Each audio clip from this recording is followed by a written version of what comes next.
Political content creator കൂടിയാണ് Shri Sooraj K Somarajan. അദ്ദേഹം ഗൾഫിലാണ് ഉള്ളത്. ഗൾഫ് എവിടെയാണ് സൂരജ് ഉള്ളത്?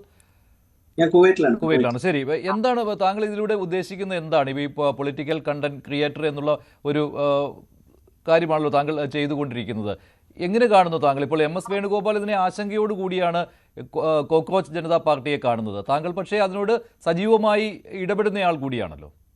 അതെ, കാരണം ഇതിപ്പോ നമ്മളായിട്ട് ഉണ്ടാക്കിക്കൊണ്ട് വന്നൊരു കാര്യമല്ല. ഇത് കുറെ കാലമായിട്ട് ഇവിടെ ഉള്ള ഒരു കാര്യം തന്നെയാണ്. അതിനെ ആണ് ആൾക്കാർ എതിർത്തുകൊണ്ടിരിക്കുന്നത്. അതായത് ഇപ്പോഴത്തെ യുവജനങ്ങൾ അവർക്കൊരു പ്ലാറ്റ്ഫോം ഉണ്ട്. ഇപ്പൊ എക്സ് പോലെ അല്ലെങ്കിൽ ഇൻസ്റ്റഗ്രാം പോലെയുള്ള പ്ലാറ്റ്ഫോമുകളിലൂടെയാണ് കൂടുതലായിട്ട് സജീവമായിട്ട് യുവജനങ്ങൾ പ്രതികരിച്ചുകൊണ്ടിരിക്കുന്നത്. അപ്പൊ അങ്ങനെ ഒരു പ്ലാറ്റ്ഫോമിൽ നമ്മൾ പുതിയതായിട്ടുള്ള കാര്യങ്ങളൊന്നും പറയുന്നില്ല. നേരത്തെ ആൾക്കാർ ഇപ്പൊ ഇടതുപക്ഷ പാർട്ടികളും കോൺഗ്രസ് പാർട്ടികളും ഒക്കെ പറഞ്ഞുകൊണ്ടിരിക്കുന്ന കാര്യങ്ങൾ തന്നെയാണ് അവരും പറയുന്നത്. അല്ലാതെ പുതിയ കാര്യങ്ങളൊന്നും ഇവിടെ പറയുന്നില്ല. ഇതിന് ഈ ആം ആദ്മി പാർട്ടിയുടെ ഒരു ബാക്കിംഗ് ഉണ്ട്. ആം ആദ്മി പാർട്ടി ഇപ്പോൾ പിന്നോട്ടടിച്ചിരിക്കുകയാണല്ലോ. അവരുടെ ഉദ്ദേശ ലക്ഷ്യങ്ങളിൽ നിന്ന് അവർ വ്യതിചലിച്ചു പോകുന്നു. അതിലെ കുറെ നേതാക്കൾ BJP-യിലേക്ക് പോകുന്നു. അപ്പോൾ അവരുടെ ഒരു ബാക്കപ്പ് ഉണ്ട് എന്നുള്ള കാര്യം അങ്ങനെ ഉണ്ടോ? താങ്കളൊരു പൊളിറ്റിക്കൽ കണ്ടന്റ് ക്രിയേറ്റർ ആണല്ലോ. അതെ അതെ, ഇതിനകത്ത് ഒരു പാർട്ടിക്കോ ഒരു വ്യക്തിക്കോ, ഇപ്പൊ ഞാൻ ഇവിടെ ഇരുന്നുകൊണ്ട് സംസാരിക്കുന്നു. ഇപ്പം ഈ പറഞ്ഞ കോക്രോച്ച് ജനതാ പാർട്ടി എന്ന് പറയുന്ന പാർട്ടിക്ക് ഒരു ഹെഡ്ക്വാർട്ടേഴ്സ് ഇല്ല, ഒരു പ്രത്യേക സിസ്റ്റം ഇല്ല. ഇവിടെ എന്താണ് വൈഫൈ ഉള്ളത് എവിടെയാണോ അവിടെയാണ് ആസ്ഥാനം എന്നാണല്ലോ അല്ലെ? അങ്ങനെ തന്നെയാണ് പറയുന്നത്. വൈഫൈ എവിടെ ഉണ്ടോ അവിടെയാണ് നമ്മുടെ ഹെഡ്ക്വാർട്ടേഴ്സ്. അതായത് നമ്മളെല്ലാം നേരത്തെ മുതലോട്ട് പറഞ്ഞുകൊണ്ടിരിക്കുന്ന കാര്യങ്ങൾ തന്നെയാണ്. അല്ലാതെ പുതിയതായിട്ട് ഇവിടെ ഒന്നും നമ്മൾ കൊണ്ടുവന്നിട്ടില്ല. ഒരു ആന്റി ഇന്ത്യൻ പ്രോഗ്രാമുകളും നമ്മൾ പ്ലാൻ ചെയ്യുന്നില്ല, അല്ലെങ്കിൽ പറഞ്ഞിട്ടില്ല. ഈ സോഷ്യൽ മീഡിയ വഴി ഏതെങ്കിലും തരത്തിലുള്ള രാജ്യദ്രോഹപരമായ പ്രവർത്തനങ്ങൾ എന്തെങ്കിലും നടത്തായിട്ട് ഏതെങ്കിലും ഒരു തെളിവ് നിങ്ങൾക്ക് തരാൻ കഴിയുമോ? പക്ഷേ ഇത് അല്ലല്ല, കേന്ദ്രത്തിന്റെ ഏജൻസികൾ, കേന്ദ്ര സുരക്ഷാ ഏജൻസികൾ കരുതുന്നത്, അല്ലെങ്കിൽ അവർ കണ്ടെത്തുന്ന കാര്യങ്ങൾ, അതുകൊണ്ടാണല്ലോ ഈ പൂട്ടൽ വരുന്നത്. അത് ഇതിൽ അംഗങ്ങളായി വരുന്നവരെ കുറിച്ചാണ്. അത് നിങ്ങൾക്ക് പോലും അറിയാൻ കഴിയില്ലല്ലോ ആരൊക്കെയാണ് അംഗങ്ങളായി വരുന്നത് എന്ന്, എവിടെ നിന്നൊക്കെയാണ് അംഗങ്ങളായി കൂടുന്നത്. കാരണം ഈ സാമൂഹ്യ മാധ്യമ പ്ലാറ്റ്ഫോമാണ്, അവർക്ക് വിസിബിലിറ്റി ഇല്ല.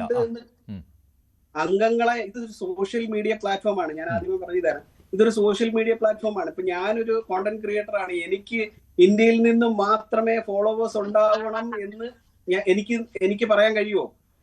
ഫോളോവേഴ്സ് എവിടെ നിന്ന് വരുന്നു? ഇതൊരു സോഷ്യൽ മീഡിയ പ്ലാറ്റ്ഫോം അല്ലേ? ഏതൊക്കെ തന്നെയുമല്ല, ഇപ്പൊ ഒരു സ്ക്രീൻഷോട്ട് പ്രചരിക്കുന്നുണ്ട്.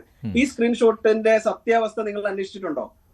ഏതാണ് ഈ സ്ക്രീൻഷോട്ട് വ്യാജമാണോ ഒറിജിനലാണോ എന്ന് ആരാണ് പ്രൂവ് ചെയ്തത്? ഏതിന്റെയാണ് താങ്കൾ ഉദ്ദേശിക്കുന്നത് സൂരജ്? ഇപ്പൊ ഈ പറഞ്ഞ 49% പാകിസ്ഥാനിൽ നിന്നാണെന്ന് പറഞ്ഞിട്ട് സ്ക്രീൻഷോട്ട് ഷെയർ ചെയ്യുന്നുണ്ടല്ലോ കുറെ ആൾക്കാര്. അത് സ്വാഭാവികമായിട്ടും കേന്ദ്ര ഏജൻസികൾ വിലയിരുത്തിയിട്ടുണ്ടാവുമല്ലോ. അവരതിന്റെ ഡീറ്റെയിൽസ് പുറത്തുവിട്ടിട്ടില്ല എന്നാണ് ഉള്ളൂ. അത് നമുക്ക് നിങ്ങൾക്കും പറയാൻ പറ്റില്ല. അത് ആണോ അല്ലയോ എന്ന് നിങ്ങൾക്കും പറയാൻ പറ്റുമോ സൂരജ്? അത് ഇനി പാകിസ്ഥാനിൽ നിന്നാണോ അല്ലയോ എന്നുള്ള കാര്യം നിങ്ങൾക്ക് പറയാൻ പറ്റില്ലല്ലോ.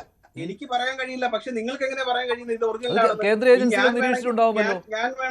ക്രിയേറ്റ് ചെയ്ത് തരാമല്ലോ. അല്ല, അത് അതിന്റെ ആശങ്കയുടെ എലമെന്റ് ആയിട്ട് കാണുന്നതാണ്. ഇത് എവിടെ നിന്നാണ് എന്നുള്ളത് കൃത്യമായിട്ട് അറിയാൻ പറ്റുന്നില്ല. ആശങ്കപ്പെടാൻ വേണ്ടി ഞങ്ങൾ ഇവിടെ ആന്റി ഇന്ത്യൻ ക്യാമ്പയിൻ ഒന്നും നടത്തുന്നില്ല. ഇവിടെ ഇടതുപക്ഷ പാർട്ടികളും കോൺഗ്രസും ഒക്കെ വർഷങ്ങളായി പറഞ്ഞുകൊണ്ടിരിക്കുന്ന കാര്യങ്ങളൊക്കെ തന്നെ ഞങ്ങൾ പറയുന്നുള്ളൂ. അല്ലാതെ വേറെ എന്തെങ്കിലും പുതിയതായിട്ട് പറയുന്നുണ്ടോ? ഇവിടെ നീറ്റ് എക്സാമില് ഇത്രയും വലിയൊരു ചോദ്യപേപ്പർ ചോർച്ച അതിനെതിരെ ഈ എഡ്യൂക്കേഷൻ മിനിസ്റ്റർക്ക് ഒരു ഉത്തരവാദിത്വം ഇല്ലെന്ന് പറഞ്ഞാൽ അതെങ്ങനെയാണ് ആന്റി ഇന്ത്യൻ ആവുന്നത്? ഈ തീവ്രവാദ സ്വഭാവമുള്ള ഒരു ചോദ്യമാണോ അത്?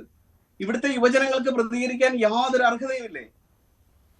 അല്ല, ചോദ്യമാണ്, എനിക്കറിയില്ല. അത് പ്രധാനപ്പെട്ട ഒരു കാര്യമാണ്. അല്ല, ധർമ്മേന്ദ്ര പ്രധാന്റെ രാജ്യം നിങ്ങൾ ആവശ്യപ്പെടുന്നത്, അത് രാജ്യം ആവശ്യപ്പെടുന്ന ഒരു കാര്യം തന്നെയാണ്. പക്ഷേ ഞാൻ പറഞ്ഞതും MS വേണുഗോപാൽ പറഞ്ഞതും അതല്ല. അല്ല, നിങ്ങളുടെ ഈ ആവശ്യത്തിന്മേലല്ല പറഞ്ഞത്.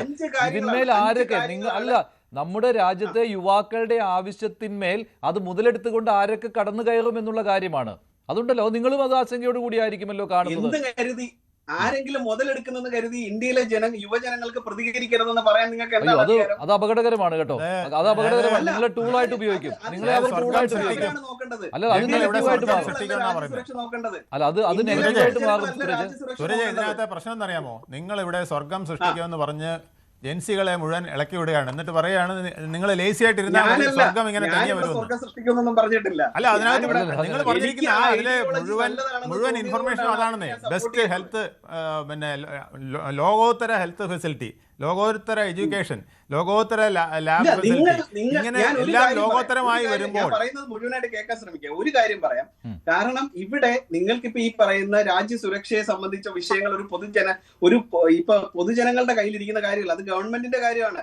രാജ്യസുരക്ഷയായി തന്നെ കണ്ട് അതിനുള്ള നടപടികൾ എടുക്കുക എന്ന് കരുതി യുവജനങ്ങള് പ്രതികരിക്കുന്നതിനെ നിങ്ങൾ അടിച്ചമർത്താൻ ശ്രമിക്കുന്നത് എന്തിനാണ്? ഇന്നലെ ഞങ്ങളുടെ കൂടെയുള്ള 4-5 പേരുടെ അക്കൗണ്ടുകളാണ് രാത്രി 4-5 തവണ, ഞാൻ വേണമെങ്കിൽ തെളിവ് സഹിതം തരാം, ഹാക്ക്ഡ് എന്ന് പറഞ്ഞ് കാണിച്ചേ. നിങ്ങൾ ആരെയാണ് ഈ ഹാക്ക് ചെയ്യാൻ ശ്രമിക്കുന്നത്? ഹാക്ക്ഡ് എന്ന് പറഞ്ഞ ഈ രാത്രി 4-5 തവണ അക്കൗണ്ടുകൾ, ഫേസ്ബുക്കും ഇൻസ്റ്റഗ്രാമും അക്കൗണ്ടുകൾ പോയതിനു ശേഷം റിക്കവർ ചെയ്തെടുക്കുകയായിരുന്നു ചെയ്തത്. ഇത് ആർക്ക് വേണ്ടിയാണ്? ആരാണ് ചെയ്യുന്നത്? ഇത് കേന്ദ്ര സുരക്ഷയുടെ ഭാഗമാണോ? അറിയില്ല. ഞങ്ങളൊക്കെ എന്ത് തെറ്റാണ് ചെയ്തേക്കുന്നത്? ശരി, ശ്രീ മനു പ്രസാദ്, ഇത് രാജ്യവിരുദ്ധമായ കാര്യങ്ങൾ. കൂടുതൽ വാർത്തകൾക്ക് News 18 Keralam YouTube channel subscribe ചെയ്യുക.